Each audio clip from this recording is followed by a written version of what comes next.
The moment Sofia Russo handed Giovanni Romano his coffee was the exact second her life changed forever. Not because of the coffee, because of the piece of paper tucked beneath the saucer. New York City, 2025. From the 50th floor of a gleaming skyscraper in Manhattan's financial district, Giovanni Gio Romano watched the city like a king surveying his kingdom. His private office was a monument to power, floor-to-ceiling windows offering panoramic views of a city that had no idea what happened behind them. The walls displayed artwork worth millions. The floors were polished marble. Even the air felt expensive, heavy with the scent of leather and money. But the true power wasn't in the decor. It was in the man himself. Giovanni Romano didn't look like the Italian Mafia boss he was. At 45, he carried himself with the confidence of someone who never heard the word no. His dark hair was perfectly styled, his white shirt unbuttoned just enough to reveal a gold cross necklace. Tattoos peeked from beneath his cuffs. Not the kind you'd get in a parlor on a whim, but the kind that told stories he'd never share. His eyes missed nothing, cold and calculating as they swept the room. Into this world stepped Sofia Russo, 22 years old and desperately trying not to look terrified. Third-floor bathroom needs cleaning. Someone got sick. Her supervisor had said an hour ago. When you're done, Romano's office needs attention. Don't break anything. Don't speak unless spoken to. Sofia had nodded, grateful for the extra hours. Her apartment rent was due tomorrow, and she was still $300 short. Her younger sister's college application fees were due next week. Their mother's medical bills kept piling up. Every dollar mattered. Now, pushing her cleaning cart down the hallway of the 50th floor, Sofia felt like she was walking into the lion's den. She'd seen Giovanni Romano around the building before, always surrounded by men in expensive suits, always making people nervous just by existing in the same space. She paused outside his office door, took a deep breath, and knocked. "Enter," came the command from inside.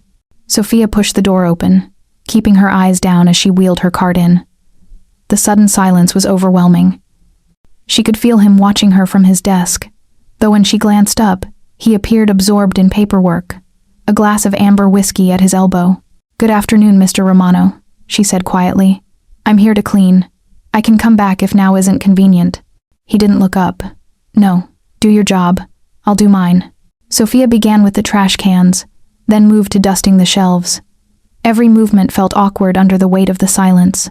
The city sprawled out beyond the windows, 8 million people going about their lives, none of them aware of how her heart pounded inside this glass tower. She needed this job. Last month, when the cleaning company hired her, it felt like a miracle. The pay was better than her last 3 jobs combined. The hours worked with her community college schedule. But nobody had warned her about clients like Giovanni Romano, men whose presence made the air itself feel dangerous. As Sofia worked, she calculated the money in her head. This week's paycheck. The tips from her weekend waitressing job. If she skipped lunch for the next week, she could make rent. If she picked up double shifts on weekends, maybe her sister's application fees too. But her mom's treatment. Her thoughts scattered as she realized Giovanni was watching her, his dark eyes studying her like she was a puzzle he was solving. "You're new," he stated. Not a question. "Yes, sir. Started last month. Sofia Russo, right? From Queens?" Her blood went cold. How did he know her name? How did he know where she lived? "Yes, sir," she managed. He nodded, returning to his papers. "Your mother worked for my father's restaurant 30 years ago. Maria Russo. Good woman." Sofia froze, cloth in hand. Her mother had never mentioned this connection. "The world is smaller than people think, Sofia," Giovanni said, his voice smooth as the whiskey in his glass, "especially in this city. If you're hooked already and curious about where this story is headed, don't just watch, engage. Like, comment, and share this video. It's the only way the algorithm will push this story to others who are just as excited as you. We need your support to keep this channel growing, and you'll never miss out on future videos if you turn on post notifications. Trust me, it means more than you think. Now, let's see what happens next." Sofia continued dusting the bookshelves, her mind racing. How did Giovanni Romano know her mother? Why had her mother never mentioned working for his father? The questions piled up, but she kept her expression neutral, focusing on the task at hand. Behind her, Giovanni sipped his whiskey, the ice cubes clinking against crystal. Though he appeared to be reviewing documents, his attention never truly left her. Sofia could feel it, the weight of his gaze trailing her movements across the room. The office temperature seemed to drop with each passing minute, not from any actual cold, but from the calculated silence that stretched between them. Sophia moved to the windows, spray bottle and cloth in hand, working methodically on the glass. From this angle, she could see Giovanni's reflection, how his eyes flickered up from his papers to study her before returning to his work. Playing a game, she realized, pretending not to watch while missing nothing. Your technique is good, Giovanni commented unexpectedly, making Sophia jump slightly. Most cleaners leave streaks on these windows. Thank you, she replied, keeping her voice steady. My mother taught me. She's particular about cleaning. Giovanni nodded. Maria always had attention to detail. That's why my father hired her back in '95. Best hostess that restaurant ever had. Sophia's hand paused mid-wipe. You remember her? I remember everyone who's ever worked for my family, he said simply, as if this were the most natural thing in the world. How is Maria these days? The question seemed innocent enough, but the intensity behind it wasn't. Sophia hesitated before answering. She's been sick. Cancer. That's why I took this job. The medical bills. She trailed off, immediately regretting sharing such personal information. Something about Giovanni Romano pulled words from her that she hadn't meant to speak. Giovanni watched her for a long moment. Stage 4, right? At Manhattan Memorial? Sophia's heart stuttered. How did you? Like I said, the world is small. He turned a page in his document. Especially for families like mine. The implication hung in the air. Families like his. Mafia families. Families with eyes and ears throughout the city. Sophia moved to clean the coffee table, keeping her head down. The silence returned, heavier than before. You're in school too, I understand, Giovanni continued eventually.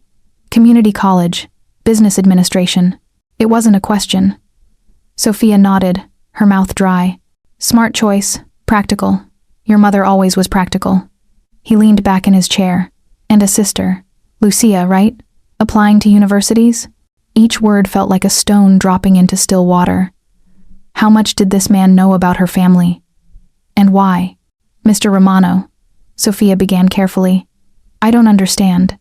You don't need to understand, he cut her off smoothly. Not yet. He rose from his desk in one fluid motion, causing Sophia to take an instinctive step back. At his full height, Giovanni Romano was imposing, well over 6 feet tall, broad-shouldered, with the kind of physical presence that commanded rooms without effort. He moved to the bar cart near the window and poured another whiskey. You know what separates successful people from everyone else, Sophia? He asked, his back to her. Information. Knowing things others don't. Seeing patterns others miss. He turned to face her, swirling the amber liquid in his glass. For example, I know you work 3 jobs. I know you sleep maybe 4 hours a night. I know you haven't eaten anything today except half a protein bar this morning. Sophia's cleaning cloth hung limp in her hand. Are you having me followed? Giovanni's laugh was soft and unexpected. I don't need to have you followed. People talk. Security cameras exist, and I pay attention. He gestured to her hand. Your fingernails are perfectly manicured except for your right index finger, which is bitten to the quick. That tells me you're right-handed and anxious about something specific. He took a step closer. The slight discoloration on your shoes tells me you spilled coffee on them but couldn't afford new ones. The way you clean from left to right tells me you're methodical, not impulsive. Another step closer. And the way you've been checking the clock every 5 minutes tells me you have somewhere else to be. Another job, I'm guessing? Sophia felt a chill run down her spine. Not because his observations seemed threatening, but because they were so precisely correct. She did have a tutoring session in an hour. She was anxious about rent, about her mother, about everything. And she had indeed spilled coffee on her only pair of work shoes 3 weeks ago. Why are you watching me? She whispered. Giovanni's expression remained unreadable. Let's just say I have an interest in people with potential. And you, Sophia Russo, have more potential than you realize. Giovanni returned to his desk, the leather chair creaking softly as he sat. He observed Sophia for another moment, before reaching into his suit jacket pocket. Tell me something, he said, pulling out a small, folded piece of paper. Your mother, did she teach you Italian as well as cleaning? Sophia paused, vacuum cleaner handle in her grip. How did you? Your last name is Russo. Your mother worked for an Italian restaurant owner, and when you were dusting the Italian art history book on my shelf, your eyes lingered on the text. He shrugged. Simple observation. Sophia nodded slowly. Yes, She taught me. My grandmother insisted on it. Fluent? Conversational, she admitted. I understand better than I speak. Giovanni's expression shifted slightly, something like satisfaction crossing his features. He placed the folded paper on the desk's polished surface and pushed it toward her with one finger. Good. Translate this. Sophia hesitated, her hand still on the vacuum. I'm supposed to be cleaning, Mr. Romano. And I'm paying for this entire floor, which means right now, you're doing what I ask. His tone remained pleasant, but the underlying steel was unmistakable. Translated. And make sure it's perfect. Sophia reluctantly set aside the vacuum and approached the desk. The paper looked ordinary, slightly crumpled, yellowed with age. The handwriting on it slanted and hurried. If I get this right, she asked, reaching for the note. What happens? Giovanni leaned back. I'll pay you for the entire week. And if I get it wrong? His smile didn't reach his eyes. Let's just say I value accuracy. Sophia unfolded the paper carefully. The Italian words were written in faded blue ink. Incontro ai moli. 21 stasera. Porta I soldi. Questo è più grande di quanto pensi. She read it once, then twice, her brow furrowing. The words were simple enough, but their implications made her stomach tighten. Well? Giovanni prompted, watching her reaction intently. Sophia swallowed. It says, a meeting at the docks, 9 p.m. tonight. Bring the money. She paused before adding the final line. This is bigger than you think. Giovanni nodded, his expression revealing nothing. And the handwriting? What does it tell you? Sophia glanced at the note again, surprised by the question. It's rushed, nervous maybe. The letters slant more than typical Italian handwriting, and it's on old paper, but the ink doesn't look that old. Very observant, Giovanni said, approval warming his voice. He reached across and took the note back, tucking it into his pocket. Your mother didn't just teach you language, she taught you to pay attention. Sophia stepped back from the desk, unsettled. Mr. Romano, I don't understand why I'm testing you. He stood again, moving to the window. The late afternoon sun cast his shadow long across the floor. Because I need someone who notices details. Someone outside my usual circle. Someone who understands Italian but isn't part of the family businesses. I'm just a cleaner, Sophia said, her voice small. Giovanni turned, backlit by the golden light. No one is just anything, Sophia. We're all playing roles. The question is whether we choose those roles or let others choose them for us. The implication hung in the air between them. Sophia felt as though she stood at the edge of something vast and dangerous. What exactly are you asking me to do? She finally managed. For now, nothing more than you've already done. He returned to his desk and pulled out a sleek envelope, sliding it toward her. Your week's payment, as promised. Sophia didn't move to take it. For translating a single note? For being exactly who I thought you might be. His fingers drummed once on the desk's surface. Take it. You need it for your mother's treatment, don't you? The mention of her mother made Sophia's resolve waver. That money could cover this month's medication her insurance refused to pay for. Slowly, she reached for the envelope. It felt heavy in her hand, too heavy for just cash. There's something else you should know, Giovanni said as she tucked the envelope into her pocket. That note you translated? It was written by my father, 30 years ago. The meeting it described didn't end well for everyone involved. A chill ran through Sophia. What happened? Let's just say not everyone gets out of this business unscathed. His eyes met hers directly. Some choices look simple when you make them. It's only later you realize the price. Sophia clutched the vacuum handle again, desperate for something solid to hold on to. Why are you telling me this? Consider it friendly advice. Giovanni glanced at his watch. You should finish up. Don't you have somewhere to be in 20 minutes? Sophia finished cleaning in silence, her thoughts racing alongside her heartbeat.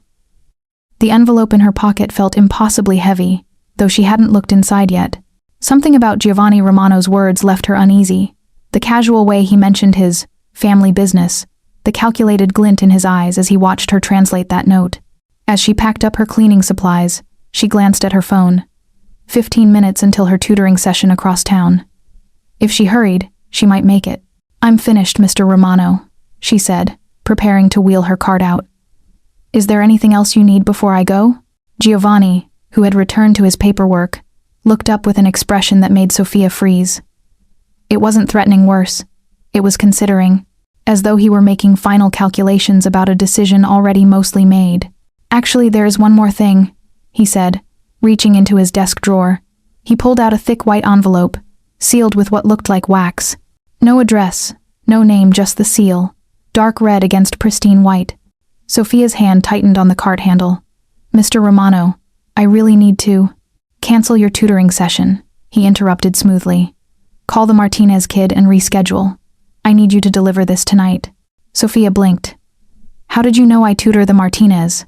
She stopped herself. Of course he knew. Giovanni Romano apparently made it his business to know everything about everyone who entered his orbit. "This envelope needs to be delivered to Pier 17 tonight. 9 p.m. exactly." He held it up, the overhead lights glinting off the red wax seal. "Hand it directly to the man in a gray coat who'll be waiting by the south entrance. No one else. Don't be late, and don't be early." Sophia didn't reach for it. "I'm not a courier, Mr. Romano." "No," he agreed. "You're a young woman with a sick mother, mounting bills and college tuition to think about. Which is why I'm offering another week's salary for this simple task." Another week's salary. Sophia did the math in her head. That would cover not just her mother's medication but also next month's rent. The thought made her dizzy. "Why me?" she asked. "You must have dozens of people who could deliver this." Giovanni's smile was thin. "I do. But I need someone who won't attract attention. Someone unexpected. Someone who notices details." "Is this—" Sophia hesitated, searching for the right words. "Is this something illegal?" "It's an envelope, Sophia." His tone was patient, almost amused. "Being delivered to a business associate. Nothing more complicated than that." But they both knew it was more complicated. The docs at night, the secrecy, the timing that matched the note she'd just translated, a note written 30 years ago but somehow relevant today. "I don't know," she began. "Your mother's treatment," Giovanni reminded her softly. "The experimental therapy her doctor mentioned last week. The one insurance won't cover. $40,000, wasn't it?" Sophia felt the blood drain from her face. "How could you possibly know about that? Like I said, information is power." He placed the envelope on the edge of the desk. "This delivery tonight. A few more tasks like it over the coming weeks. By summer, your mother could start that treatment." The room seemed to tilt beneath Sophia's feet. The implications were clear. This wasn't a one-time offer. This was Giovanni Romano bringing her into his world, step by careful step. Every instinct told her to walk away, to wheel her cart out the door and never come back, to find another cleaning job, even if it paid less, to stay far away from whatever game Giovanni Romano was playing. But then she thought of her mother, growing thinner each day. The doctors, giving timelines measured in months, not years. The helplessness in her sister's eyes. Sophia reached for the envelope. "Just a delivery," she said, half to herself. "Nothing complicated." Giovanni nodded, satisfaction evident in the slight curve of his mouth. "Just a delivery. My driver will take you to the pier at 8:30. He'll wait while you complete the handoff, then bring you home." Sophia slipped the envelope into her bag, alongside the payment she'd already received. "And after that?" "After that?" Giovanni turned back to his work. "We'll see how well you handle tonight." Sophia wheeled her cart to the door, her mind spinning with justifications. One delivery. Good money. Nothing illegal about carrying an envelope, just a business matter. Yet as the door closed behind her, the weight of what she'd agreed to settled in her chest. The note she'd translated, a meeting at the docks, 9 p.m. Money changing hands wasn't just some historical document. It was happening tonight, and now she was part of it. In the elevator, Sophia pulled out her phone to cancel her tutoring session, her fingers trembling slightly as she typed. Whatever path she'd been on this morning had just veered sharply into unknown territory.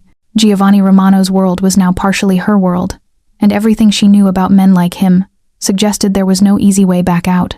The elevator doors opened on the ground floor. Sophia stepped out, the envelope in her bag like a secret burning to be told. 8 hours until 9 p.m. 8 hours to decide if she was making the biggest mistake of her life. Sophia spent the hours before 8, 30 inches, a daze. She went through the motions at home, heating up leftovers, checking on her mother who slept fitfully in the bedroom they'd converted to accommodate her medical equipment, answering her sister's questions about college applications with half-formed responses, all while the envelope sat in her bag, untouched. Twice, she almost called the building's management company to quit. Once, she actually pulled out her phone to dial the police. But each time, the same mental image stopped her, her mother's face lighting up when told the experimental treatment was possible. The hope that would bring, the time it might buy them. At 8:25, her phone buzzed with a text from an unknown number. Asterisk black car outside. Driver's name is Marco. Asterisk. Sophia looked out her apartment window. Sure enough, a sleek black sedan idled at the curb, its windows tinted dark against the evening light. A man in a suit stood beside the rear door, scanning the building entrance. She changed quickly into jeans and a dark hoodie, practical clothes that wouldn't draw attention. As she checked her reflection, Sophia barely recognized the woman staring back. Was this really her? Running errands for a man everyone whispered was connected to organized crime? Going out? Her sister Lucia asked, appearing in the doorway. At 19, Lucia looked like their mother in old photographs, bright-eyed and hopeful, not yet worn down by life. Job thing, Sophia answered vaguely. Don't wait up. Lucia frowned.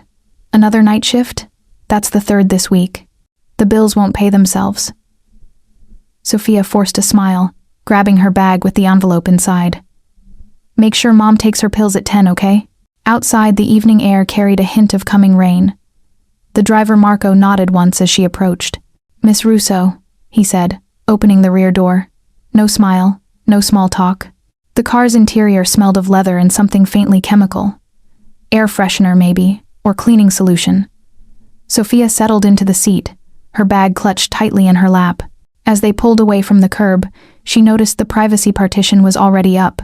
She was alone with her thoughts.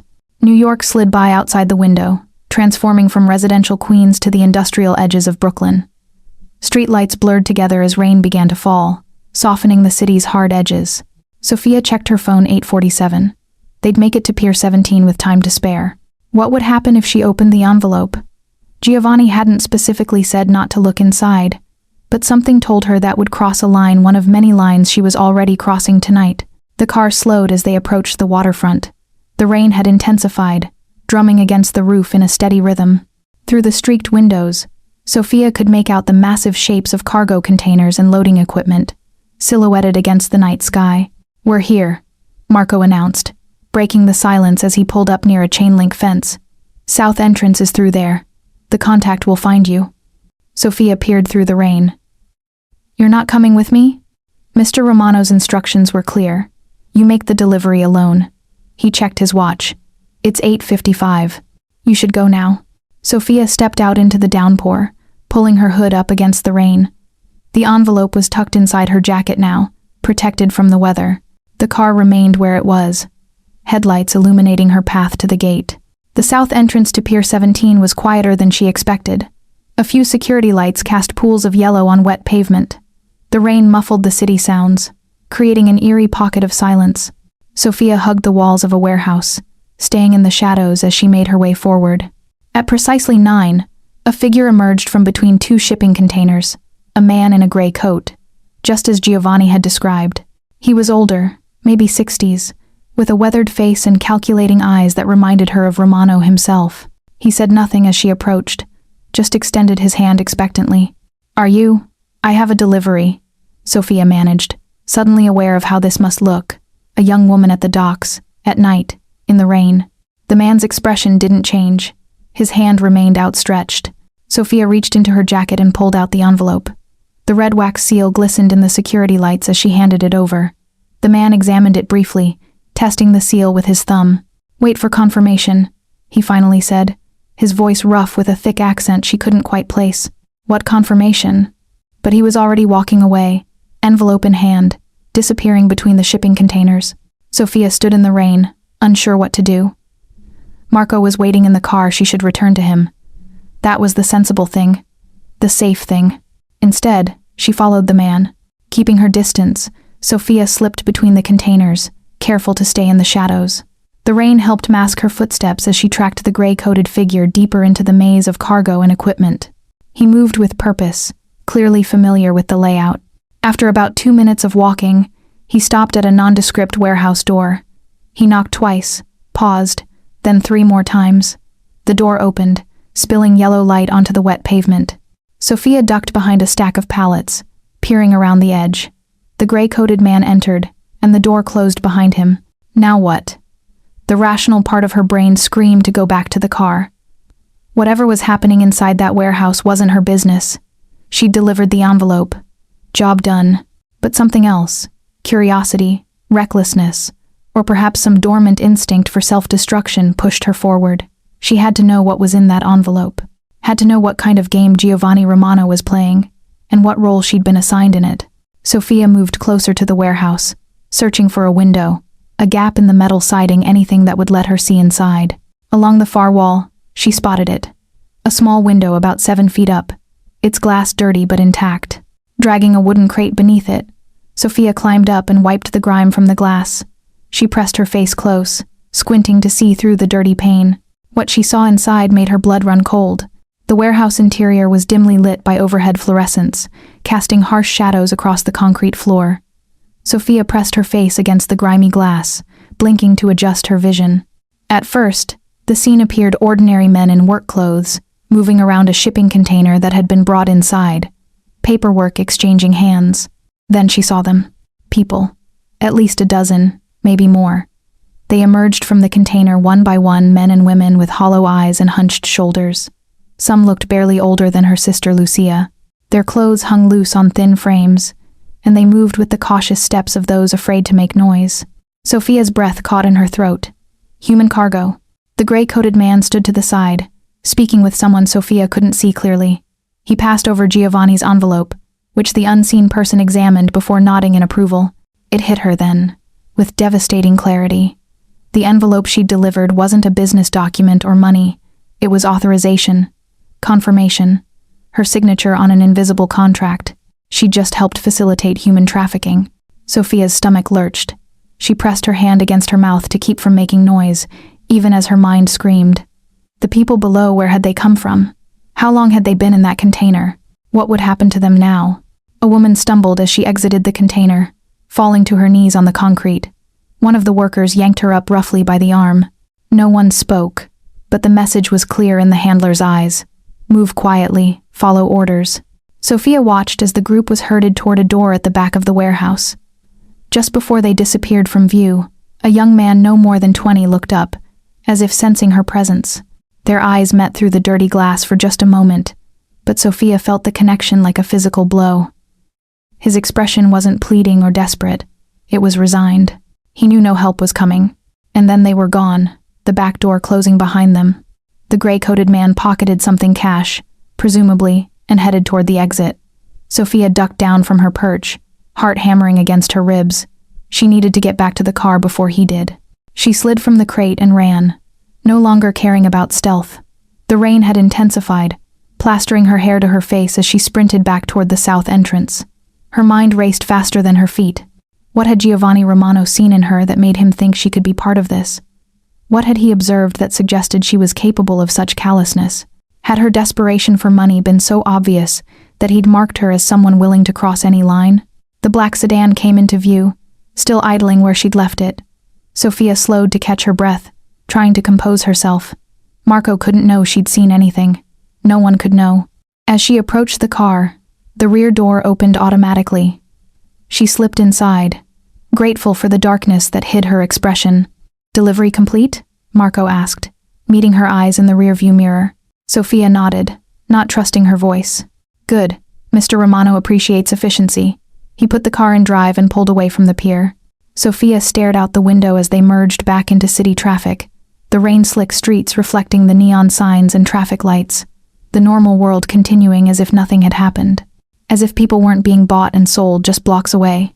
Her phone buzzed in her pocket, a text from the same unknown number. Asterisk. "Well done. Another assignment tomorrow. 2 p.m. Asterisk. The message disappeared 30 seconds after she read it deleted remotely. She realized, these people left no traces. Sophia leaned her head against the cool glass of the window, her reflection ghostly and indistinct. What had she become involved in? And more terrifyingly, how did she get out? The car glided through the rainy streets toward Queens, carrying her back to her apartment, to her sick mother, to her hopeful sister. Back to the life that had seemed so difficult this morning, but now felt like an unreachable paradise of simplicity. She had crossed a line tonight. Not by choice, not with full knowledge, but she had crossed it nonetheless. And in Giovanni Romano's world, She suspected. There was no crossing back. Sophia now faces an impossible choice, just as you face one right now. Will you help this story reach others who deserve to see it? The algorithm buries content without engagement, no matter how powerful the story. If you're invested in Sophia's fate, prove it by hitting like, sharing with someone who appreciates good storytelling, and commenting what you think she should do next. I personally read every comment to understand what resonates with you. Are you Team Runaway or Team Seek Justice? Let me know below. Detective Jack Malone's desk phone rang at 11:42 p.m., just as he was about to leave the precinct. 23 years with the NYPD had taught him that late-night calls rarely brought good news. "Malone," he answered, already reaching for his jacket. "Detective?" The voice was male, deliberately distorted. "Pier 17, South Entrance. Container from the Adriatic Star. They're moving them tonight." "Who is this? Moving what?" But the line was already dead. Malone set the receiver down slowly. After 3 years heading the organized crime task force, he recognized the pattern: anonymous tips that led nowhere, evidence that disappeared, witnesses who suddenly couldn't remember what they'd seen. All hallmarks of the Giovanni Romano investigation. For years, Romano had operated just beyond the reach of law enforcement. Everyone knew what he was, what his family had been doing for generations, but knowing and proving were different animals entirely. Malone grabbed his keys and headed for the door. His partner, Rivera, looked up from her computer terminal. "Another late one?" she asked. "Tip about Pier 17. Probably nothing, but I'm going to check it out." Rivera nodded. "Need backup?" "Not yet. I'll call if there's something worth seeing." The drive to the waterfront took longer than usual. Rain had snarled traffic, and by the time Malone arrived at Pier 17, it was well past midnight. He parked his unmarked sedan a block away and approached on foot, service weapon holstered but accessible beneath his raincoat. The pier was quiet, too quiet. No activity visible at the south entrance, no unusual vehicles, nothing that screamed criminal enterprise in progress, just rain drumming on metal roofs and the distant sound of ships in the harbor. Malone circled the perimeter, checking for signs of recent activity. Wet footprints had already washed away in the downpour. The chain-link fence showed no signs of forced entry. If something had happened here tonight, the participants had been careful to leave no trace. After 30 minutes of searching, Malone returned to his car, frustrated but not surprised. Another dead end in the Romano case. Another night wasted chasing ghosts. He called Rivera. "Nothing here. Whoever called was either wrong or we missed it. Want me to send a patrol unit to keep watch?" Malone considered it. "No. If Romano's people see uniforms sniffing around, they'll go deeper underground. I'll be back in the morning with a warrant for their security footage." The next day dawned clear and bright, the kind of spring morning that made New York almost seem clean. Malone was back at Pier 17 by 8 a.m., warrant in hand and Rivera at his side. "You really think Romano's operation runs through here?" she asked, as they approached the pier administrator's office. "His family has controlled shipping routes since the 72nds, Malone replied. "Maybe not officially, but everyone in the industry knows who really decides which containers get priority." Inside the administrator's office, they were met with practiced indifference. Yes, they could review the security footage. No, nothing unusual had been reported overnight. Yes, the Adriatic Star had docked yesterday, but all manifests were in order. The security room was cramped and outdated. A single guard monitored 6 screens showing different angles of the pier. He loaded the previous night's footage onto a dusty desktop computer. "We only keep video for 72 hours, the guard explained. "System automatically overwrites after that." Rivera raised an eyebrow at Malone. "Convenient." They started with the south entrance footage from 8:30 p.m. onward. For 20 minutes, nothing but rain and darkness. Then, at 8:56, a black sedan appeared at the gate. "Pause it," Malone instructed. "Can you zoom in on that license plate?" The guard tapped a few keys.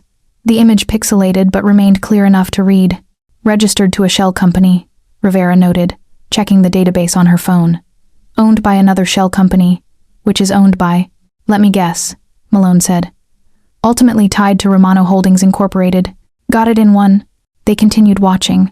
At 9 p.m. precisely, a figure emerged from the car, a young woman in a dark hoodie. She walked toward the entrance, met briefly with a man in a gray coat, and handed over something. "There," Malone pointed. "What did she give him?" The guard zoomed in further. "Looks like an envelope." Malone leaned closer to the screen, studying the woman's face. Young, early 20s maybe. Hispanic or Italian. Not someone he recognized from Romano's usual circle. "Can you follow the man in the gray coat?" The guard switched to different camera angles, tracking the man through the facility until he entered Warehouse 5. After that, there was no footage. "Warehouse 5 has no internal cameras," the guard explained. "Private lease." "Let me guess who leases it," Rivera muttered. They continued watching. The woman didn't return to the car immediately. Instead, she followed the gray-coated man, staying in the shadows. "She's not with them," Malone realized. "Look at how she's moving, she's tailing him." "A rival operation," Rivera suggested. "Or someone who doesn't know what she's gotten into." The footage showed the woman climbing onto a crate to peer through a warehouse window. Whatever she saw made her run back to the waiting car minutes later. "We need to find her," Malone said. "She might be our first real lead in years." "If Romano hasn't found her first," Rivera pointed out. They spent the next hour searching Warehouse 5. As expected, it was empty floor, freshly washed. No evidence of whatever had transpired the night before. But near the loading dock, Rivera discovered a small, torn piece of fabric caught on a metal edge. "Could be nothing," she said, bagging it as evidence. Malone nodded, but his mind was on the woman in the footage. Who was she? A new player in Romano's organization? An unwitting participant? Either way, she'd seen something in that warehouse, something worth running from. For the first time in years, Malone felt a glimmer of hope. Giovanni Romano had finally made a mistake. He'd brought an outsider into his operation, someone who might not understand the code of silence that had protected his family for generations. Now Malone just had to find her before Romano realized his error. Sophia barely slept. Each time she closed her eyes, she saw them, the hollow-eyed people emerging from the shipping container, the resignation on the young man's face, the envelope in her hand that had made it all possible. By morning, she'd convinced herself not to go back. She would call in sick, find another job, pretend none of it had happened. But then her mother had a coughing fit that lasted 10 minutes, leaving her weak and gasping in Sophia's arms. The doctor called. Her mother whispered once she could speak again. "He says that new treatment, if we could somehow afford it." The hope in her mother's eyes crushed Sophia's resolve. How could she explain that the money for that treatment would come from helping monsters? At 1:45 p.m., Sophia stood outside Giovanni Romano's building, staring up at the glass tower that housed his office. Her phone buzzed with another text from the unknown number. Asterisk. "Enter through the executive elevator. Keycard in your locker." Asterisk. Of course they had planned for her return. They had never doubted she would come back. The executive elevator opened directly onto the 50th floor. Unlike yesterday, when she'd arrived with her cleaning cart, today Sophia felt exposed. No uniform, no cart, no plausible explanation for her presence if questioned. Giovanni's office door was closed. Sophia knocked, her knuckles barely making a sound against the heavy wood. "Enter," came the familiar command. Giovanni sat in the same position as yesterday, as if he hadn't moved in the 18 hours since she'd left. Same desk, same posture, same calculating gaze. But something had shifted in the air between them, a new awareness that made the spacious office feel suddenly claustrophobic. "Sophia," he greeted her, gesturing to the chair across from his desk. "Please, sit." She lowered herself into the chair, keeping her back straight, hands folded in her lap to hide their trembling. "I understand the delivery went smoothly," Giovanni said, watching her closely. Sophia nodded, not trusting her voice. "Marco said you returned to the car a bit, flustered." His tone remained pleasant, but his eyes never left her face. "Is there anything you want to tell me about last night?" Here it was the trap. If she admitted seeing inside the warehouse, she became a liability. If she lied, and he already knew. "It was raining," she said carefully. "I got soaked walking back to the car." Giovanni's expression didn't change, but something flickered across his features, amusement perhaps, or approval at her attempt to deflect. "Of course," he agreed. "Terrible weather for such business." He reached into a drawer and pulled out another envelope, identical to the one she'd delivered last night. "Tonight, same time, different location." Sophia stared at the envelope but didn't take it. "Mr. Romano, I'm not sure Last night's job paid well, didn't it?" he interrupted. "Enough to cover your mother's medication for the month. Tonight's will cover next month's rent. The job after that, perhaps some of your sister's university application fees." He pushed the envelope across the desk. "Small steps, Sophia. small solutions to immediate problems. The calculation was so precise it made her stomach turn. He knew exactly what pressures would keep her compliant. What was in the container? The question escaped before she could stop herself. Giovanni's expression hardened for just a moment before smoothing back into polite interest. What container would that be? At the warehouse, the people inside. Sophia's voice faltered. People make choices, Sophia. Giovanni leaned forward, resting his elbows on the desk. Some choose to leave desperate situations. Others choose to help them find new opportunities. Who are we to judge these choices? Those people didn't look like they had many choices, Sophia said, surprising herself with her boldness. Giovanni studied her for a long moment. You shouldn't have followed Anton to the warehouse. The admission hung in the air between them. He knew she had seen everything. Yet here you are, he continued, voice softening. Back in my office, despite what you saw. That tells me something important about you, Sophia. What's that? She whispered. That you understand necessity. He stood, moving to the window. Those people in the container, they paid to be brought here. They sought an escape from poverty, persecution, hopelessness. My organization provided transport. Other organizations will provide papers, housing, jobs. They looked scared. Change is always frightening. Giovanni turned to face her. Just as your current situation frightens you. But fear doesn't make choices wrong, merely difficult. Sophia felt dizzy with the moral contortions of his logic. How could he justify human trafficking as some kind of humanitarian service? Your envelope last night, she said slowly. What was in it? Confirmation of payment, authorization codes, details that ensure those people reach their destinations safely. Giovanni returned to his desk. Without that envelope, they might have ended up in much less careful hands. The implication was clear. He was giving her a rationalization, a way to justify her involvement to herself. Whether it was true or not, hardly mattered. Tonight's delivery is at the West Side Marina, Giovanni continued, as if they were discussing nothing more significant than dinner plans. A different associate will meet you. The procedure is the same. Sophia looked at the envelope, still sitting untouched on the desk. If she took it, she was agreeing to continue. If she refused, I should mention, Giovanni added casually, that Detective Jack Malone visited Pier 17 this morning, asking questions, reviewing security footage. He smiled thinly.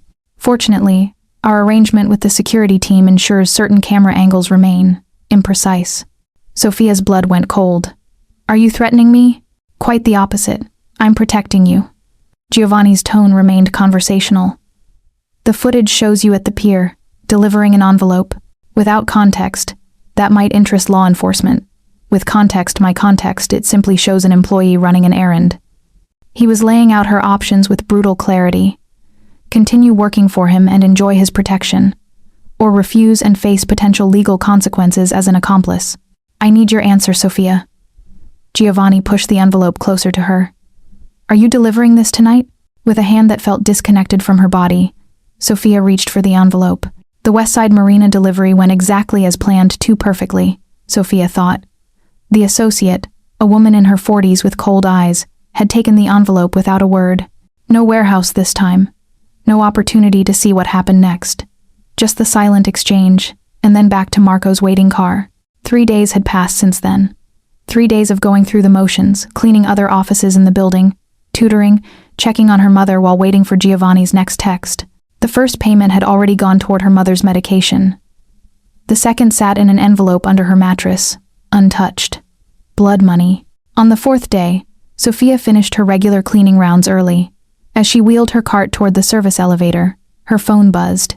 Asterisk, executive floor, 3 p.m. Asterisk, her stomach tightened. Another delivery.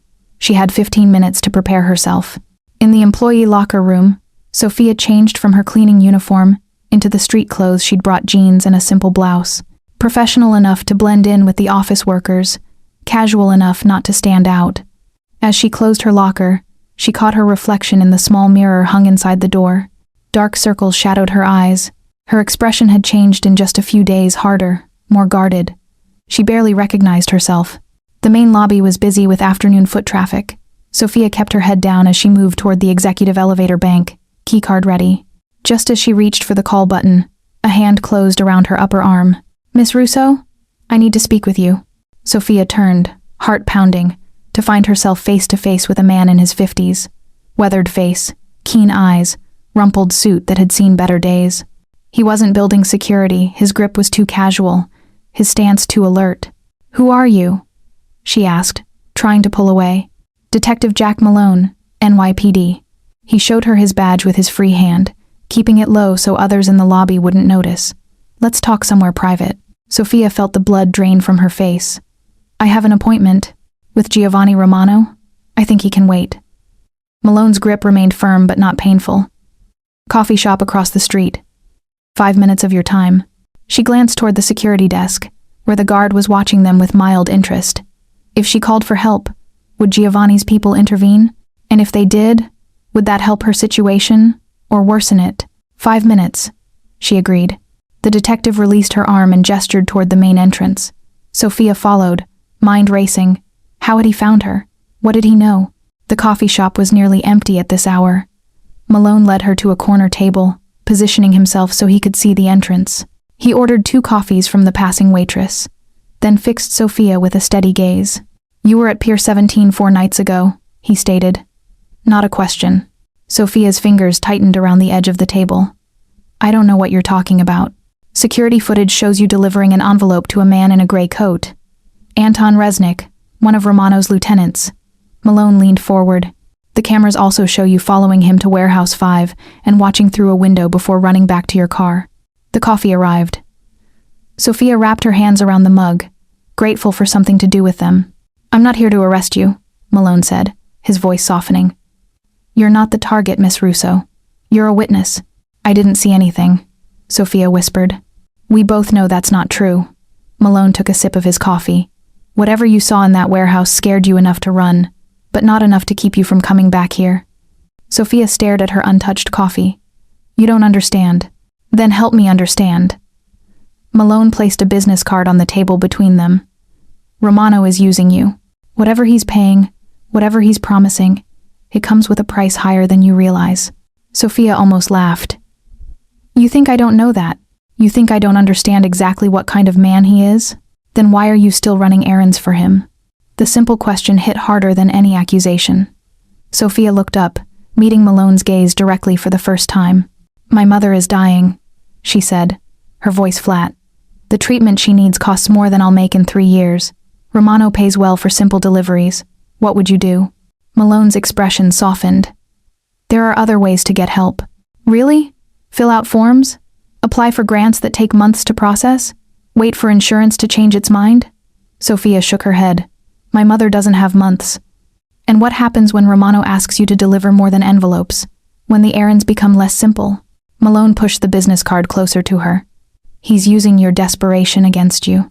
Sophia stared at the card, reality crashing down around her.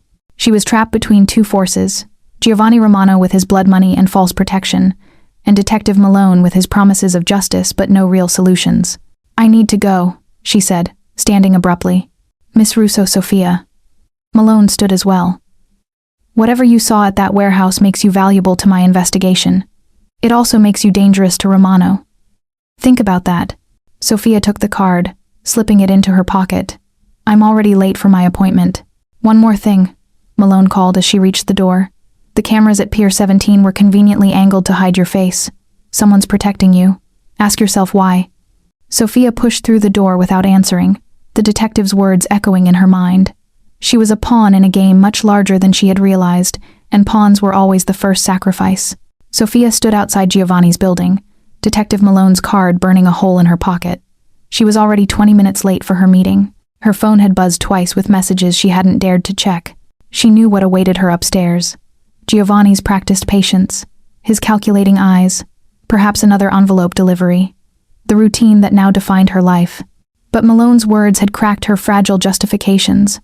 Whatever Giovanni paid, whatever protection he offered, it came with a cost she hadn't fully calculated until now.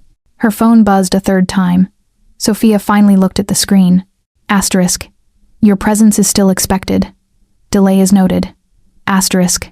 The implicit threat wasn't lost on her. She entered the building, nodding to the security guard who now recognized her. Miss Russo. A voice called from near the executive elevator. Detective Malone stood by the potted plants, pretending to check his phone. A moment? Sophia glanced toward the security desk, then approached him cautiously. I told you I can't help. Hear me out, Malone said quietly. 5 more minutes, then you go upstairs. Romano won't even know we talked. Against her better judgment, Sophia followed him to a quiet corner of the lobby. Whatever you're going to say, it won't change anything, she insisted. My mother will get her treatment, Malone finished. Through legal channels, medical grants, assistance programs. My partner's sister works for New York Presbyterian. She can fast-track your mother's application. Sophia stared at him, hope and suspicion warring in her chest. Why would you do that? Because you're my only link to what's happening inside Romano's operation. Malone's expression was earnest. Help me, and I'll help your family. No more blood money. No more blood money. What exactly do you want me to do? Malone reached into his pocket and pulled out what looked like a silver tie pin. Wear this. It's a microphone. Just get Romano talking about the shipments, the people, anything concrete we can use. Sophia recoiled. A wire? Are you insane? If he finds out, he won't. The technology's advanced. No detection devices will pick it up. You don't understand. These people aren't amateurs. They check everything. Everyone. Malone pressed the pin into her hand anyway. Just one conversation. That's all I need. Sophia looked at the tiny device. One conversation to free herself from Giovanni's grip. One conversation to secure legitimate help for her mother. One conversation that could get her killed. If I do this, she said slowly, I want everything in writing.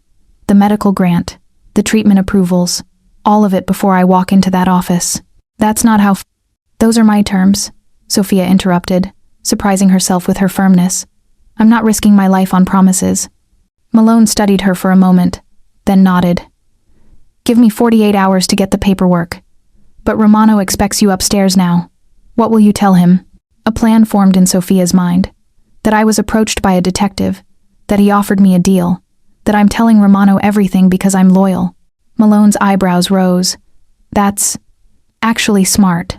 Partial truth. I've learned from the best, Sophia said bitterly.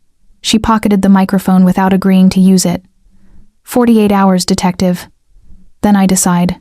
In the executive elevator, Sophia's heart raced as she rehearsed what to say. The truth, but not all of it. Enough to explain her lateness. Enough to appear loyal.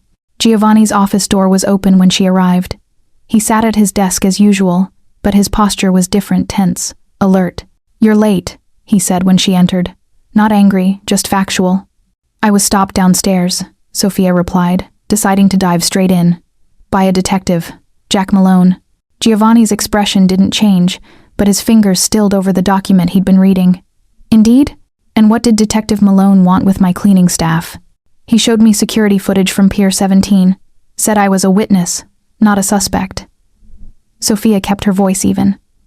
He offered me protection in exchange for information about you. Giovanni leaned back, studying her. And yet here you are, telling me this. Why? Because I know which side my bread is buttered on. Sophia met his gaze directly. You pay for my mother's medicine. Malone offers paperwork and promises. A thin smile crossed Giovanni's face. Smart girl. He stood and moved to the window. And what did you tell our detective friend? That I'm just a cleaner who delivered a package. That I don't know anything worth knowing. But that's not true, is it? Giovanni turned to face her. You saw inside the warehouse. You know exactly what kind of business we conduct. Sophia felt sweat beading at the back of her neck. Which is why Malone won't leave me alone now. No, I don't imagine he will. Giovanni's voice softened dangerously. Did he offer you a wire? The question hit like a physical blow. Sophia struggled to keep her expression neutral, conscious of the metal pin in her pocket. No, she lied. Just his card, said to call when I came to my senses. Giovanni nodded slowly. Malone is more patient than most, more dangerous because of it. He returned to his desk. You did well to tell me, Sophia. Loyalty deserves reward. He opened a drawer and removed an envelope thicker than the previous ones. Your mother's treatment, the experimental one. Giovanni placed the envelope on the desk. Arranged and paid for. No more deliveries necessary. Sophia stared at the envelope, unable to process what she was hearing. Why? She whispered. Because now you have a choice to make, Giovanni replied. Malone's uncertain promises, or my concrete guarantee. And I prefer people who choose me freely, not under duress. The trap was elegant in its simplicity. Accept his gift and be bound to him forever. Refuse it and lose her mother. Either way, Giovanni would know exactly where her loyalties lay. And somewhere in her pocket, a microphone may or may not have been recording every word. Sophia stared at the envelope on Giovanni's desk, her thoughts a tangled mess. The choice before her seemed impossible: take Giovanni's guaranteed treatment for her mother, or gamble on Detective Malone's promises. I need time to think, she managed. Giovanni nodded, as if he'd expected this response. Of course. Take the day. But I'll need your answer tomorrow. He gestured toward his office door. In the meantime, there's paperwork that needs filing in the adjacent room.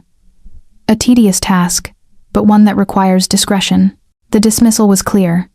Sophia rose, leaving the envelope untouched on his desk, a silent declaration that she hadn't yet accepted his offer. The adjoining room was smaller than Giovanni's office, but no less impressive. One wall was entirely glass, offering the same sweeping views of the city. The other three were lined with filing cabinets and bookshelves. A computer terminal sat on a modest desk in the center. Password is on the notepad, Giovanni called from the doorway. File the reports in the appropriate folders. Take as long as you need. Sophia waited until he closed the door before approaching the desk. The notepad had a string of letters and numbers scrawled across it. She typed them into the computer, surprised when the system immediately granted her access. Either Giovanni trusted her far more than seemed sensible, or this was another test. Either way, she now had unprecedented access to his files. She began sorting through the digital documents as instructed, moving reports to their designated folders. Most were mundane business matters, property acquisitions, investment portfolios, legal correspondence. Nothing incriminating, nothing worth Detective Malone's interest. Until she opened a folder labeled Baltic Ventures. Inside were dozens of documents detailing shipments from Eastern Europe, manifests listing textile machinery and industrial equipment with specific weights and dimensions, payments to port officials, security arrangements, and most damning of all, a spreadsheet tracking units with countries of origin. People. They were tracking people like inventory. Sophia's hand trembled over the mouse as she opened file after file. The operation was massive, spanning multiple countries, but something strange caught her attention. Giovanni's signature was conspicuously absent from every document. Instead, the name Victor Russo appeared repeatedly. Victor Russo, the same surname as her own. She opened another file, communications between Victor and various contacts. The language was coded but clear enough to someone who knew what to look for. References to packages and deliveries that were clearly human beings. One email exchange made her breath catch. *V. Russo. Shipment arriving tomorrow. 24 units from Ukraine via Odessa. *G. Romano. Too many. Our facilities can't process that many at once. Stick to the agreed numbers. *V. Russo. Already in transit. Deal with it. *G. Romano. This isn't what we discussed. These aren't products, Victor. Sophia read the exchange 3 times, trying to make sense of it. It almost sounded as if Giovanni was objecting to the number of people being trafficked. She clicked through more files, finding similar exchanges. Giovanni repeatedly pushing back against Victor's operations, Victor repeatedly ignoring his concerns. A sound from the outer office made Sophia freeze. Voices Giovanni and someone else. She quickly minimized the files and moved toward the door, intending to appear busy with her assigned filing task. But the conversation stopped her cold. The Ukrainian group has been moved to the safe house in Queens, a male voice reported. Immigration attorneys will meet with them tomorrow. Good, Giovanni replied. Make sure they understand they're not obligated to work for any of Victor's operations. They're free to contact their families, seek legitimate employment, whatever they choose. Victor won't be happy. Victor's happiness isn't my concern. These people paid for passage to America, not indentured servitude. Make that abundantly clear to our associates. Sophia backed away from the door, mind reeling. The warehouse, the terrified people she'd seen Giovanni, wasn't trafficking them for exploitation. He was. What? Facilitating illegal immigration, certainly. But arranging legal help afterward? Ensuring they weren't forced into labor? She returned to the computer, searching more frantically now. Another folder, Safe house operations contained addresses, support services, even educational programs. Documents detailed a network designed to help immigrants transition to American life, complete with legitimate job placements and housing assistance. This didn't fit with what she'd seen. It didn't fit with what Malone believed. It didn't fit with what Giovanni had allowed her to believe. The outer door opened, and Sophia quickly closed the files. Giovanni entered, eyebrow raised at finding her still at the computer. "Finding everything all right?" he asked. "Yes," Sophia managed. "Just organizing by date. It's taking longer than expected." Giovanni nodded, seemingly satisfied. "When you're finished, there's one more task I need you to handle." He placed a new envelope on the desk, smaller than the others. "This goes to the address inside, today." Sophia took the envelope, weighing it in her hand. "Another delivery? The final one, regardless of your decision about your mother's treatment." Giovanni's expression revealed nothing. "Consider it a gesture of good faith." After he left, Sophia opened the envelope. Inside was a simple note with an address in Queens, the same address she'd just seen in the safe house files, along with a key card and the words, "For the Ukrainian family, their new beginning." Sophia stared at the note, the detective's microphone heavy in her pocket. What exactly was she witnessing? Who was the villain in this story? And most importantly, who should she betray? The address in Queens led Sophia to a renovated brownstone on a quiet residential street. She rang the bell, envelope in hand, unsure what to expect. A middle-aged woman answered, tension visible in her face until Sophia mentioned Giovanni's name and presented the envelope. Inside, Sophia glimpsed several of the people she'd seen at the warehouse now rested, cleaned up, talking quietly among themselves in a foreign language. "They arrive with nothing," the woman explained in accented English. "We help them start over. Papers, jobs, housing." Sophia nodded, pieces falling into place as she left. Not human trafficking for exploitation, human smuggling for immigration. Illegal, yes, but with a purpose she hadn't anticipated. By the time she returned to Giovanni's building the next morning, Sophia had made her decision. The microphone remained in her pocket, unused. Giovanni was on the phone when she entered his office, his back to the door. He held up one finger, signaling her to wait. "I don't care what Victor wants," he was saying, voice tight with anger. "These are people, not commodities. If he can't respect that line, then our arrangement is finished." He hung up and turned to face Sophia. "You've considered my offer?" "I have," Sophia began, but the sudden opening of the office door cut her off. Detective Malone entered, flanked by two uniformed officers. His expression hardened when he saw Sophia. "Giovanni Romano," he announced formally. "I have a warrant to search these premises and seize all records relating to human trafficking operations." Giovanni remained perfectly calm, hands folded on his desk. "Detective Malone, always a pleasure." His eyes flicked to Sophia. "Though I wonder about your timing." Malone glanced at Sophia, disappointment evident in his gaze. "Miss Russo, I see you've made your choice." "She didn't contact you," Giovanni interjected smoothly. "Which means you've been watching my building. How dedicated." The officers began searching the office while Malone approached Sophia. "The wire," he said quietly. "Where is it?" Sophia reached into her pocket and handed him the unused microphone. "I couldn't. You realize what you've done?" Malone's voice was low, intense. "You've protected a criminal enterprise." "Have I?" Sophia asked. "Did you ever consider you might be wrong about what's happening here?" Giovanni watched this exchange with interest. "Detective, perhaps you should explain to Miss Russo exactly what crimes you believe I've committed." "Human trafficking," Malone snapped. "Smuggling people across borders, forcing them into labor." "Immigration facilitation," Giovanni corrected. "Yes, illegal entry. Yes, false documentation. But no forced labor, no exploitation." He gestured toward the window. "Check the safe houses. Interview the immigrants. You'll find people who paid for passage, not victims of trafficking." Sophia stepped forward. "It's true. I saw them yesterday. They're being helped, not exploited." Malone's expression wavered. "And Victor Russo? What about his operation?" The name caused Giovanni's eyes to narrow. "My former partner. He crossed lines I won't cross. Started treating people as merchandise." He turned to Sophia. "No relation to you, I assume?" "None that I know of," Sophia confirmed. "Victor is the one you want," Giovanni told Malone. "His operation is separate from mine now. I help people escape persecution and poverty. He exploits them afterward. One of the officers approached, holding a file. Sir, you should see this. Malone reviewed the documents, his expression shifting as he read. Records of payments to immigration attorneys, lease agreements for residential properties, job placements at businesses across the city, all under Romano Holdings. This doesn't prove innocence, Malone insisted, but with less conviction.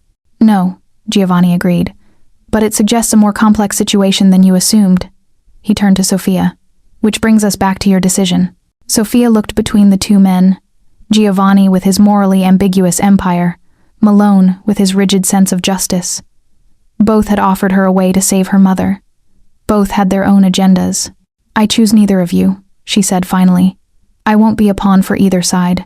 Giovanni nodded slowly. And your mother's treatment? I'll find another way, Sophia insisted, though her heart ached at the thought. What if there is another option? Giovanni proposed. Work with me legitimately. Help these immigrants adjust to American life. Use your language skills, your empathy. He glanced at Malone. All above board. Nothing the detective could object to. Malone frowned. You're offering her a job? Now? Why not? Sophia has proven herself observant, resourceful, and principled. Giovanni's gaze remained on Sophia. A community outreach position, legal, beneficial, paid well enough to cover your mother's treatment. Sophia hesitated, searching for the trap. And what do you get from this?